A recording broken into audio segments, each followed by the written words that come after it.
Hey, this is Pradeep. I'm a software engineer and I'm very passionate about helping young professionals in their career path. So, why am I here? I am here to discuss something about motivation. So, motivation is something which every one of us require, right? So, we need to have motivation to do something, correct? So, how is motivation defined? Motivation is defined by needs times faith becomes motivation. So needs can be basic needs like food, shelter, and clothing, right? Apart from that, you'll be having some vision for your life, 5 years, 10 years down the line where you want to go. So for that, you'll be having some ideas. So that is the need. And if you don't have faith, what will happen to the motivation? Motivation will become zero. Correct? So you should be having some faith to attain what you have set your life for. Correct? So need is there. Let us define faith. Okay, faith can be further divided into faith in God the Almighty, faith in the country which you are living, faith in the career or the path which you are selecting or you are already in. Okay, and the faith in your coach and mentor. So you'll be having coaches in numerous fields of your life. Say for instance, cricket coach will be there, football coach will be there, badminton coach will be there, and you will be having coach for your gym. Okay, that will be there. But mentor is not something which you will get or everyone of us get. But top 5% of people in the world will have mentor in their life, without which they will not have attained the position which they are currently in. Okay, so it is very important to select the mentor. Who can be a mentor? Mentor can be a person who is already in the position where you want to go, or who is in the process of reaching there. Okay, they can be your mentor. Okay, now there is another one tricky part in the faith, which is faith in self. So people are good with all other things, but faith in self is where they will be lacking. So how can we have faith in self? So faith in self comes from the programming which you had from your childhood days. You don't know that others are programming you, but it is happening without your understanding. So when you came in this world, your slate was very clean, right? And people outside were programming you, knowingly or unknowingly. So when they were programming you, you accepted that as what you are.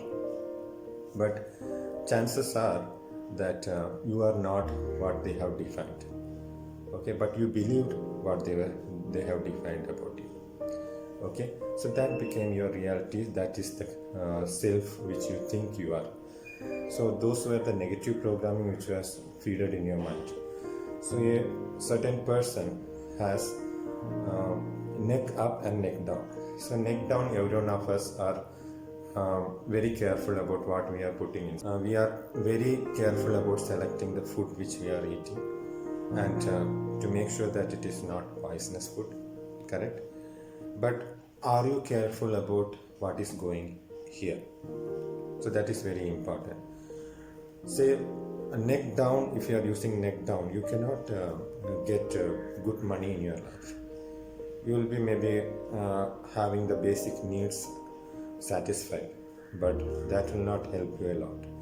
Neck up is where you will be having wealth created. So neck up, you should be very careful. So what you are feeding your neck up. So if I put a graph, so your negative programming will be somewhere here and the positive programming will be here. So why is this that? So negative programming, it comes knowingly or unknowingly to you. Something which your negative relationship has fed you, or your negative friend has fed you, or you have got those negative from the news channels or from the paper which you are reading. So those are the garbages which are dumped into your mind. And what happens if garbage comes in? Garbage goes out, and your mind will be having a lot of negatives to feed on. Okay, so what you can do today is to stop the negatives from coming in. You can have a cap on that, and then increase the positive. So if I tell you to forget the negative, what will happen? If I say to forget about elephant, what comes to your mind first? Elephant, right? So that cannot happen. You cannot forget a negativity. What you can do is to increase the positivity so that it will surpass the negative. Okay, now how you can increase the positive? So when you are increasing the positive, what happens? The negative becomes diluted. Okay, that's how you get the self-confidence.